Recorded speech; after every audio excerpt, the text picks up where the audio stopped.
हम कॉम्बिनेशन पर एक जनरल क्वेश्चन की बात करेंगे। खुद से हमने ये क्वेश्चन बनाया है। इसमें अलग अलग कंडीशन लगा के अलग अलग तरह का क्वेश्चन हम बनाते रहेंगे।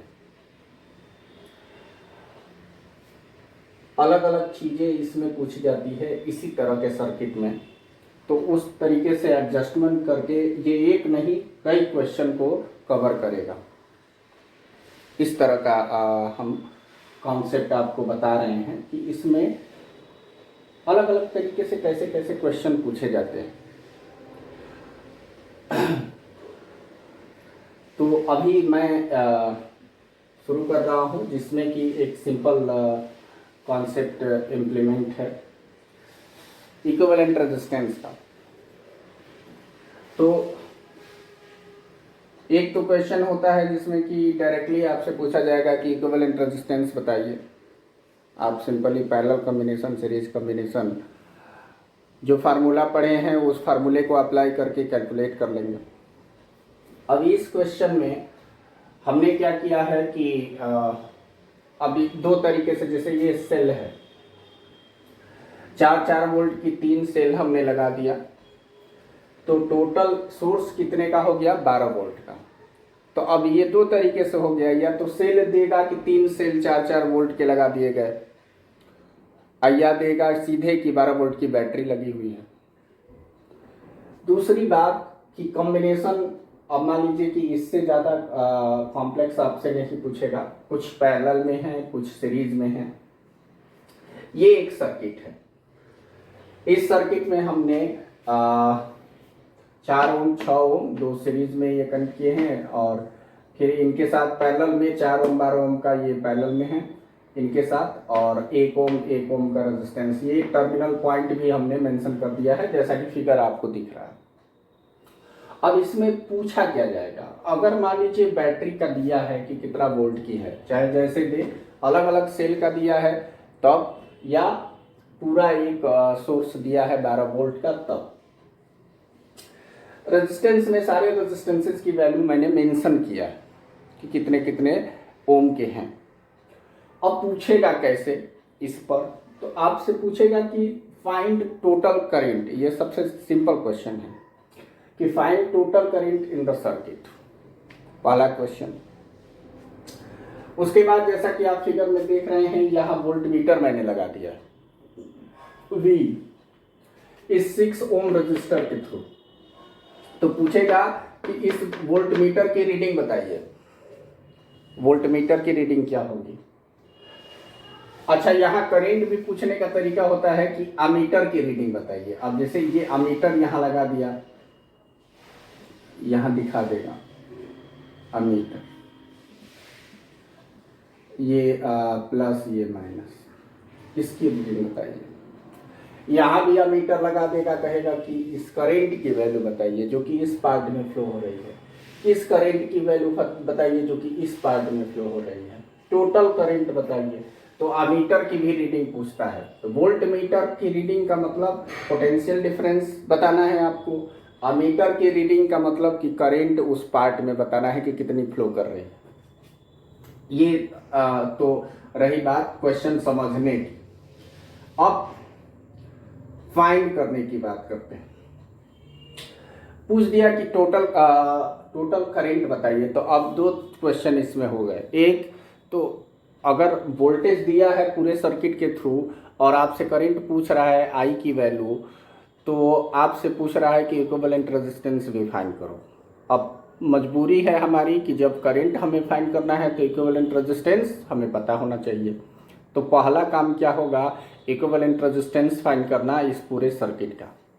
तो हम देख रहे हैं कि बी और सी के बीच में ये 4 ओम 6 ओम क्या है, सीरीज में आपस में, क्योंकि सेम करंट इधर हमने एज्यूम कर लिया कि आई करंट गई, यहाँ डिस्ट्रीब्यूट हो गई, इधर I1 गई, इधर क्या जाएगी, या तो I2 मान लो, तो I2 इक्वल्स टू क्या होगा, टोटल करंट I है, इधर I1 चली गई तो इधर कितनी बची, I माइनस I1, इतनी करंट इधर चली जाएगी। तो आपको इक्विवेलेंट रेजिस्टेंस अगर फाइंड करना है ए और एफ के बीच में, पूरा सर्किट इन्हीं दोनों पॉइंट के बीच में जुड़ा हुआ है, तो इस पूरे कॉम्बिनेशन का पहले हमें रेजिस्टेंस फाइंड करना पड़ेगा, इस पूरे कॉम्बिनेशन का, और वो इस 1 ओम और इस 1 ओम के साथ क्या हो जाएगा, सीरीज में। तो पहले इस पर कंसंट्रेट करते हैं कि ये जो कॉम्बिनेशन है, इस कॉम्बिनेशन का इक्विवेलेंट रेजिस्टेंस क्या होगा। तो equivalent resistance between B and C, तो आपको अगर इसको आर बी सी से मैं रिप्रेजेंट करूं तो R B C equal to क्या होगा, सिंपली इन दोनों रजिस्टर का रेजिस्टेंस का sum 6 ohm plus 4 ohm equals to कितना हो जाएगा, 10 ओम, है कि नहीं। वैसे ही आर डी ई क्या हो जाएगा, इसमें भी सेम करंट फ्लो कर रही है, सीरीज कॉम्बिनेशन में है 4 ओम और 12 ओम के, तो आर डी ई कैलकुलेट कर लोगे आप। आर डी ई कितना हो जाएगा, 4 ओम और प्लस 12 ओम, ये कितना हो जाएगा, 16 ओम।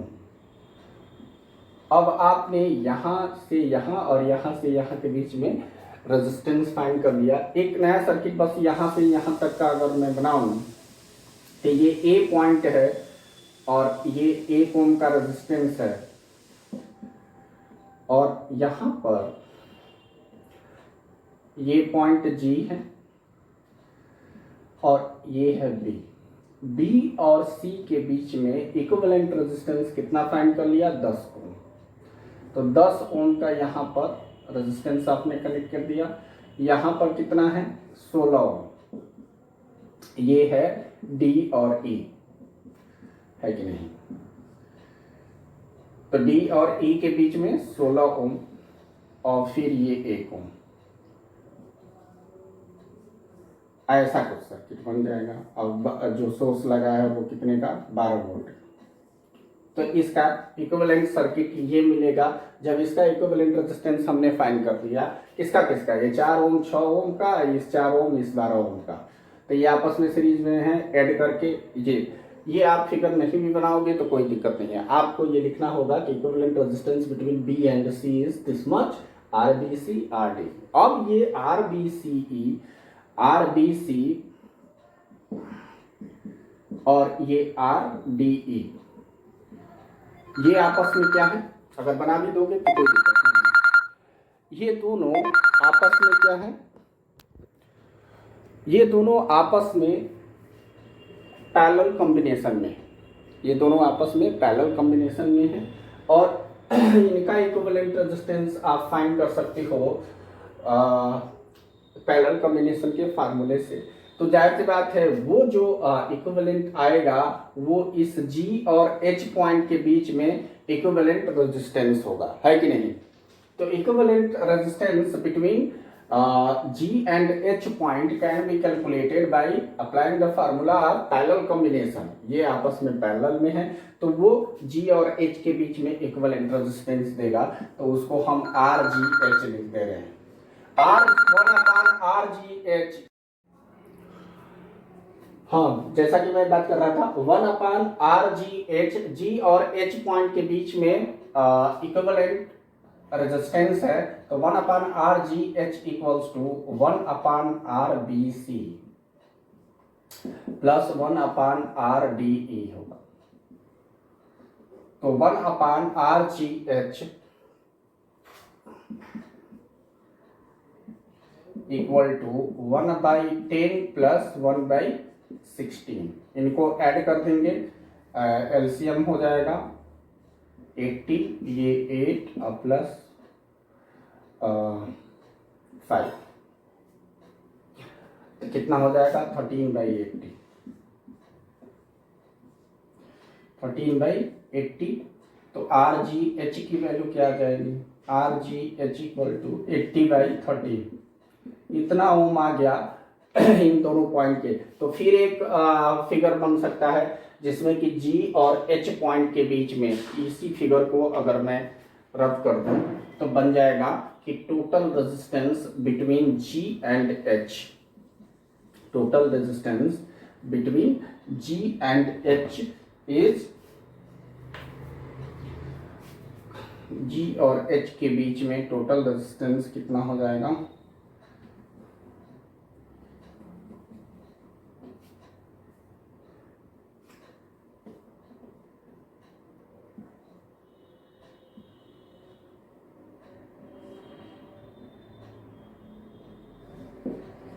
आपने कैलकुलेट कर दिया 80/3, 80/30 इतना हो, मतलब इस पूरे कॉम्बिनेशन का इक्विवेलेंट मिल गया। अब आपको साफ समझ में आ रहा होगा कि ये पूरा कॉम्बिनेशन, अच्छा इसमें करंट तो सब में क्या फ्लो कर रही है, आई। इस पूरे कॉम्बिनेशन, इस 1 ओम, ये 1 ओम, ये आपस में क्या है, सीरीज में। आई करंट इसमें 1 ओम में फ्लो कर रही है, तो इस पूरे कॉम्बिनेशन में भी आई ही करंट फ्लो करेगी, क्योंकि ये पूरा कॉम्बिनेशन इस 1 ओम और इस 1 ओम के साथ क्या है, सीरीज में, ठीक है। और इस पूरे कॉम्बिनेशन का इक्विवेलेंट कितना हुआ, 80/13 ओम। तो इसमें भी आई करंट ही फ्लो कर रही है, तो ये सीरीज में हुआ, और ये तीनों सीरीज में होंगे, तो पूरे सर्किट का ए और एफ के बीच में, एफ है ना, एफ के बीच में इक्विवेलेंट रेजिस्टेंस आप फाइंड करेंगे, जो कि सर्किट का पूरा इक्विवेलेंट रेजिस्टेंस होगा। तो R A F equal to कितना हो जाएगा, 1 ओम प्लस 80/13 अब प्लस 1, ये ऐड कर देंगे 13 प्लस 80 प्लस 13/13, ये इक्विवेलेंट हो जाएगा। तो ये 80 प्लस 26/13, तो ये हो जाएगा 106/13, ये हो जाएगा total equivalent resistance between A and F, मतलब पूरे सर्किट का इक्विवेलेंट रेजिस्टेंस मिल गया। अब सिंपली हमें क्या फाइंड करना है, करंट आई। तो करंट आई की वैल्यू, यहाँ पोटेंशियल कितना लगा है, पोटेंशियल डिफरेंस कितना है पूरे सर्किट के थ्रू, 12 वोल्ट। आराम से हम ओम्स लॉ लगाएंगे, रेजिस्टेंस हो गया आर ए एफ की वैल्यू 106/13, तो करंट आई इक्वल टू क्या हो जाएगा, V upon R. R equivalent, ये टोटल पोटेंशियल, टोटल सोर्स का जो वोल्टेज होगा अपान आर इक्विवेलेंट, पूरे सर्किट का जो इक्विवेलेंट रेजिस्टेंस हमने फाइंड कर लिया है। तो ये V की वैल्यू है 12 वोल्ट, और पूरे सर्किट का रेजिस्टेंस आपने कैलकुलेट किया है 106/13। अब इसको सॉल्व कर लो, ये 12 × 13/106 होगा, थोड़ा सा ये कैंसिल हो जाएगा, ये कितना हो जाएगा, ये हो जाएगा 6, और 2 से इसको कैंसिल कर लो, ये 53 हो जाएगा, और ये हो जाएगा 78/53, 78/53 एम्पियर। इतनी करंट हो गई ये आई तो आपने फाइंड कर लिया। इसके बाद ये पूछेगा कि इस वोल्ट मीटर के रीडिंग बताओ। तो वोल्ट मीटर की रीडिंग बताने के लिए हमें क्या चाहिए, उस रजिस्टर के थ्रू करंट। आप सिंपली उस रजिस्टर के थ्रू जो करंट फ्लो कर रही है उससे अगर मल्टीप्लाई कर दे उस रेजिस्टेंस की वैल्यू से, तो उसके थ्रू पोटेंशियल डिफरेंस मिल जाएगा। देखिए इस पूरे कॉम्बिनेशन में ये 4 ओम 6 ओम कहीं भी वोल्ट मीटर अगर लगा हो तो इसमें करंट कितनी जा रही है, I1। तो 4 ओम के थ्रू अगर कोई वोल्ट मीटर लगा है तो इसके थ्रू पोटेंशियल डिफरेंस क्या हो जाएगा, 4 × I1। इसके थ्रू पोटेंशियल डिफरेंस क्या हो जाएगा, 6 × I1। इसके थ्रू पोटेंशियल डिफरेंस क्या होगा, 4 × I - I1। इसके थ्रू कितना होगा, 12 × I - I1। ठीक है। कहने का मतलब कि कहीं भी पोटेंशियल, अगर पूरे कॉम्बिनेशन के थ्रू पोटेंशियल डिफरेंस हमें फाइंड करना है, आप कैलकुलेट कर सकते हो। यहाँ आई करंट आपने कैलकुलेट कर लिया है, आप देख सकते हो कि 12 वोल्ट पूरे कॉम्बिनेशन के थ्रू पोटेंशियल डिफरेंस होगा। कैसे, तो आर इक्विवेलेंट भी आपको पता है, आर इक्विवेलेंट पता है और करंट फाइंड कर लिया है। इन दोनों का मल्टीप्लिकेशन कितना आना चाहिए, 12 वोल्ट आएगा। आप जब मल्टीप्लाई करोगे तो कितना आएगा, 12 वोल्ट ही आएगा। आप करके देख सकते हो, देख लो 106/13, ये आपने क्या कैलकुलेट किया है, आर इक्विवेलेंट पूरे सर्किट का RAF, और मल्टीप्लाइड बाई क्या करना पड़ेगा आपको,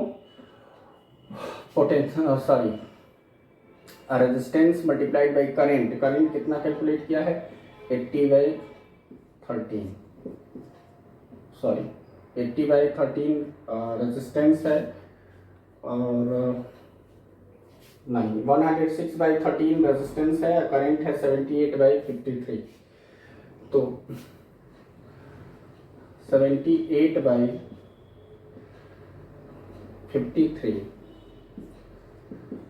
आर इक्विवेलेंट है 103/13। आप करो, ये हो जाएगा 6 और ये हो जाएगा 2, तो ये कितना आया 12 वोल्ट। देख लो पूरे टर्मिनल के बीच में पोटेंशियल डिफरेंस क्या आया 12 वोल्ट, जो कि आप लगाए हो आया। तो कोई भी अगर रेजिस्टेंस दिया है तो उसमें आपको करंट फाइंड करना है। आप समस्या ये है आपके पास कि यहाँ पर पोटेंशियल डिफरेंस फाइंड करना है, तो आपको आपसे इनडायरेक्टली उसने क्या पूछ लिया कि इस पार्ट में करंट बताओ, इस पार्ट में करंट बताओ, ठीक है। अगर V डैश और V का रीडिंग पूछ रहा है, इसका मतलब आपसे क्या पूछ रहा है कि इस पार्ट में करंट की वैल्यू बताओ, इस पार्ट में करंट की वैल्यू बताओ, ठीक है। तो हम लोग ये जो इक्विवेलेंट फाइंड किए हैं रेजिस्टेंस ये करंट, इसको ऐसे ही रहने देंगे। इसको मैं रफ कर रहा हूँ, जो इक्विवेलेंट रेजिस्टेंस निकालने का जो प्रोसेस हमने किया है इसको रफ कर देते हैं। चलो इतना तो हो गया। अब बात करते हैं हम लोग कि उस I1 को कैसे कैलकुलेट करेंगे जो कि B और C के बीच में फ्लो कर रही है। चलो वो भी सिंपल है। क्या करना होगा, B और C के बीच में जो रेजिस्टेंस है उनका इक्विवेलेंट रेजिस्टेंस हम लोगों ने कैलकुलेट किया था, 4 और 6 जोड़ दिया था 10 ओम, ठीक है।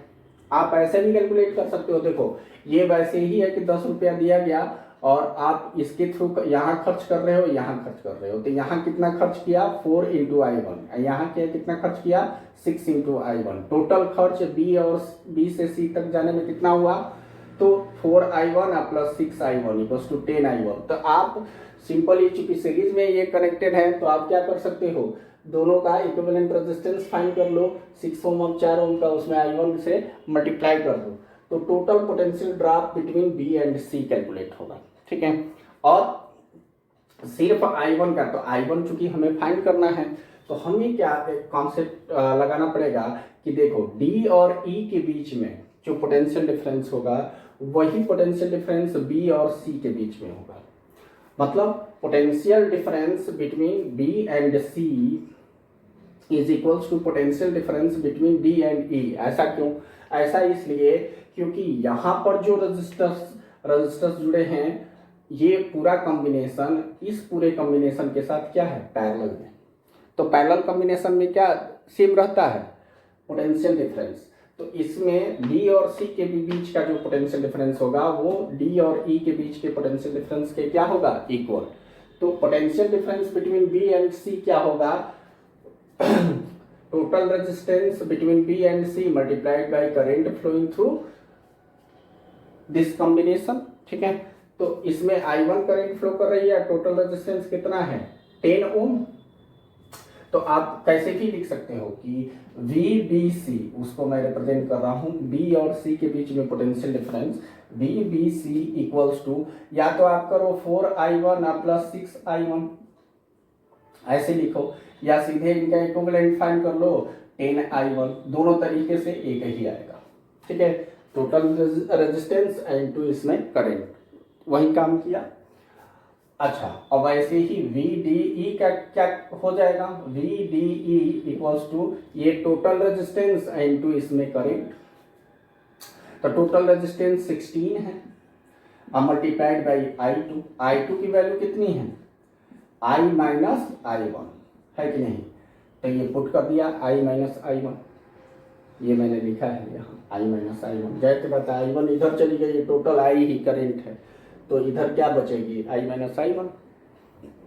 अब क्या करेंगे, हमने कहा कि VBC इक्वल्स टू क्या होगा VDE।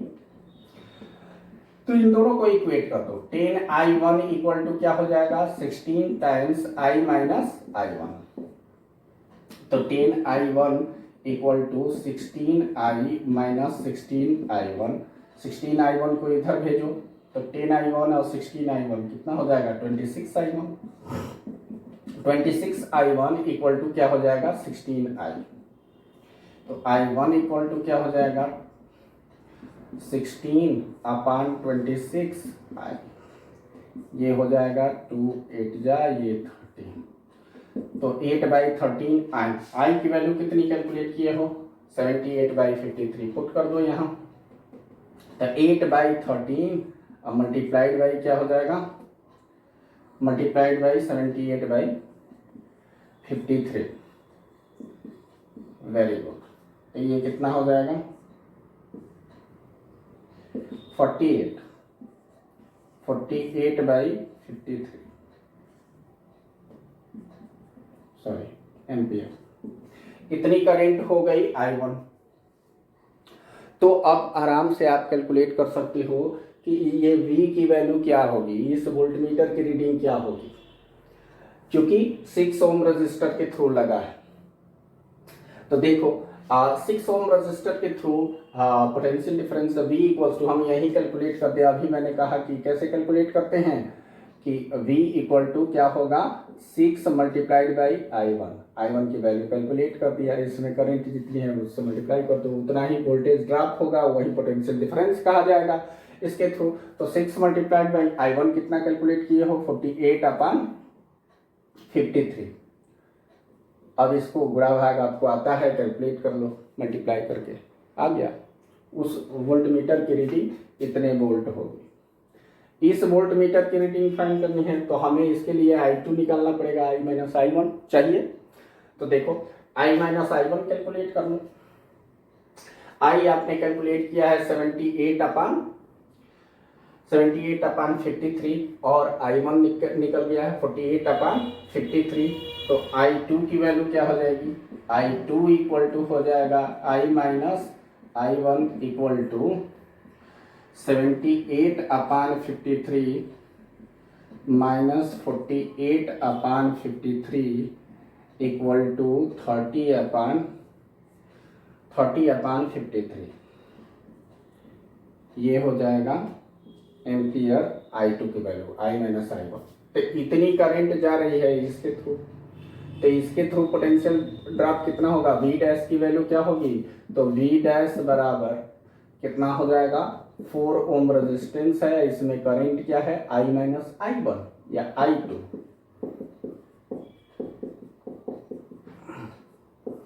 और इसकी वैल्यू कितना कैलकुलेट कर दिया तो 30/53 फटाक से पुट करो, कैलकुलेट कर लो कितना हो जाएगा।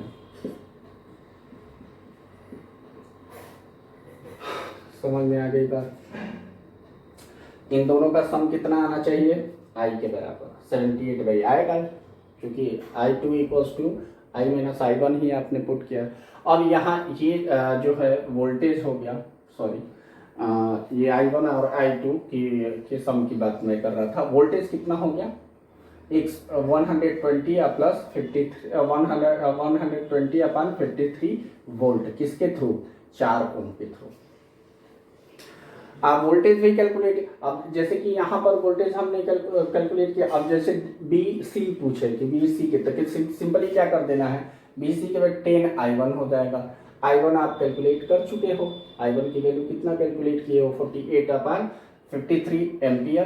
तो ये 10 ओम इंटू 48/53 करोगे तो B और C के बीच में पोटेंशियल डिफरेंस आ जाएगा, और उतना ही DE भी होगा। ठीक है, तो ऐसा भी करता है कि इधर दे देगा पोटेंशियल डिफरेंस, यहाँ का पोटेंशियल डिफरेंस पूछेगा, सिंपल क्वेश्चन। तो आप जितना ये कैलकुलेट किए हो उतना ही VDE होगा, आप करके देख सकते हो। यहाँ देखो हमने ये इक्वेट किया है ना, आप 10I1 अगर कैलकुलेट करना चाहो 10 इंटू I1 तो ये कितना होगा 10I1। अगर इसकी वैल्यू अब मैं कैलकुलेट करना चाहूँ जब I1 कैलकुलेट हो गया है, तो ये देखो इस फिगर को थोड़ा सा मैं रफ करूँगा, यहाँ बता दे रहा हूँ। आप देखो वेरिफिकेशन की बात है, मैं हर एक तरह से उल्टा सीधा क्वेश्चन करके जैसे पूछेगा, जैसे जैसे वो पूछते हैं वैसे वैसे। अब यहाँ पर थोड़ा इसको मैं बता दूं कि ये पोटेंशियल डिफरेंस सेम होगा। जैसे VBC हमें कैलकुलेट करना है तो आप क्या करोगे VBC इक्वल्स टू यहाँ का रेजिस्टेंस 10 है टोटल, और मल्टीप्लाइड बाई क्या करोगे I1 की वैल्यू कितनी है 48/53। ये रख दिया, कैलकुलेट करो तो 480 अपान कितना हो जाएगा 53। आप जरा देखो ये VBC हो गया। आपने इसके थ्रू पोटेंशियल डिफरेंस फाइंड किया है 6 ओम के कि ये इतना होगा 6 × 48 अपान 53। टोटल पोटेंशियल ड्रॉप भी कैलकुलेट कर लिया। 4 ओम के थ्रू पोटेंशियल ड्रॉप कितना होगा 4 × I1। तो 4 ओम के थ्रू V4 ओम कितना, इस 4 ओम के थ्रू मैं कैलकुलेट कर रहा हूँ तो क्या हो जाएगा 4 × I1। तो ये कितना होगा 4 × 48 अपान 53। देखो ये अगर सम करो ये 4 ओम और 6 ओम के बीच में जो पोटेंशियल ड्रॉप है तो वो कितना आएगा, ये 4 + 10 × 48 अपान 53 उतना ही आया। मतलब total potential drop through B and C which are in series combination equal to क्या होगा, पोटेंशियल ड्रॉप थ्रू 4 ओम और प्लस पोटेंशियल ड्रॉप थ्रू 6 ओम। समझ में आ रही बात। तो हम लोगों ने क्या सीखा कि कहीं भी हमें वोल्ट मीटर अगर कनेक्टेड है, अब देखो वोल्ट मीटर जरूरी नहीं है कि ये सिर्फ 6 ओम के थ्रू वो कनेक्ट करेगा, इस कॉम्बिनेशन के थ्रू कनेक्ट कर देगा, कहेगा कि रीडिंग बताओ। तो अब कॉम्बिनेशन का हम रेजिस्टेंस लेंगे या उसमें करंट लेंगे, ठीक है। तो जिस रेजिस्टेंस के थ्रू हमें पोटेंशियल डिफरेंस पूछेगा उस चाहे कॉम्बिनेशन हो वो तो कॉम्बिनेशन का रेजिस्टेंस इनटू वो कॉम्बिनेशन में करंट मल्टीप्लाई करना पड़ेगा। टोटल सर्किट का पूछेगा तो करंट अगर पता है तो करंट मल्टीप्लाइड बाई क्या हो जाएगा total resistance of the circuit. तो वो क्या देगा, पूरे सर्किट में जितना सोर्स कनेक्ट है उसका वोल्टेज मिल जाएगा। तो उल्टा भी पूछता है आपसे, क्या दे देगा, करंट दे देगा और पूछेगा कितना सोर्स कनेक्टेड है। उल्टा हो गया, पहले क्या दे दिया, सोर्स दे दिया और क्या पूछ रहा है आपसे कि वोल्ट मीटर की रीडिंग बताओ, इक्विवेलेंट रेजिस्टेंस बताओ, ये सारा चीज, ठीक है। करंट बताओ, करंट दे देगा, सर्किट दे देगा तो आपसे पूछेगा कि सोर्स का वोल्टेज बताओ। बाकी वोल्ट, अब जब ये सोर्स फाइंड कर लोगे तो फिर यही क्वेश्चन हो गया। करंट दिया ही है, अब अलग अलग अमीटर वोल्ट मीटर लगा के ये करंट पूछेगा, ये करंट पूछेगा, वोल्ट मीटर की रीडिंग पूछेगा, यही क्वेश्चन आपसे पूछे जाते हैं। और यही दो कॉम्बिनेशन भी दिया रहेगा, सीरीज और पैरेलल। तो ऐसे ही डील करना, ठीक। तो मैं एक उल्टा भी क्वेश्चन कराऊंगा। हाँ, अब पावर भी पूछता है, पावर पूछेगा कि इसके थ्रू पावर कितना डेसिपेट हो रहा है, कितना पावर एनर्जी खर्च हो रही है पर सेकेंड। पावर मतलब क्या, एनर्जी कंज्यूम कितना कर रहा है 1 सेकेंड में। तो ये अगर इसके थ्रू पावर कंजम्पशन फाइंड करना है तो इसमें करेंट और इसके थ्रू वोल्टेज पता होना चाहिए। तो वोल्टेज कैलकुलेट कर ही लिए हो, करंट I1 पता ही है V × I, या रेजिस्टेंस पता है, करंट आपने फाइंड कर लिया तो I² × R, चाहे जो भी फार्मूला हो। वोल्टेज पता कर लिया हो, रेजिस्टेंस पता है V²/R, चाहे जो फार्मूला लगा दो सेम रिजल्ट आएगा, ठीक है। तो हमें क्या चाहिए पावर के लिए, या तो VI पता हो किसी रेजिस्टेंस, अगर कॉम्बिनेशन के थ्रू पूरे सर्किट का अगर पूछे तो पूरे सर्किट का इक्विवेलेंट रेजिस्टेंस और पूरे सर्किट में करंट V और I² × R। पूरे सर्किट का इक्विवेलेंट रेजिस्टेंस अगर पता है, करंट पता है, I² × R इक्विवेलेंट, ठीक है। जो फार्मूला लगा पूरे सर्किट के थ्रू पोटेंशियल डिफरेंस या 12 वोल्ट आपको पता है, कहेगा क्या कितना पावर कंज्यूम कर रहा है, तो क्या कहोगे V² 12 का square upon R equivalent. R equivalent आप फाइंड कर चुके हो, यहाँ पर RAF 106/30 पुट करोगे, power consumption of the circuit मिल जाएगा। तो ये जो रेजिस्टेंस के टर्म में मैंने दिया है, इसमें वो डिवाइस भी कह सकते हैं कि यहाँ पर एक हीटर लगा है, यहाँ पर एक बल्ब लगा है, उसका रेजिस्टेंस इतना है। बस कहानी चेंज होती रहती है क्वेश्चन में, और कुछ नहीं, कॉन्सेप्ट यही है, ठीक है। तो अब एक क्वेश्चन हो सकता है, अगर आपको समझ में आ गया हो तो अच्छी बात है, नहीं तो एक रिवर्स भी क्वेश्चन में ऐसा सोचूंगा जिसमें फिर से एडजस्टमेंट करके हम इसे सीखेंगे, और बार बार इसको जब भी हम रिवाइज करेंगे आपको बताते रहेंगे इन कॉन्सेप्ट्स को। तो नेक्स्ट वीडियो में मैं आपको बताऊंगा थोड़ा सा की क्वेश्चन अबाउट पावर कंजम्पशन, ठीक है। उसमें एक ट्रिकी क्वेश्चन पूछा जाता है जो कि हमेशा गड़बड़ करते हैं बच्चे, उसको मैं बताऊंगा। फिर एक्सरसाइज के क्वेश्चन, तब नेक्स्ट चैप्टर।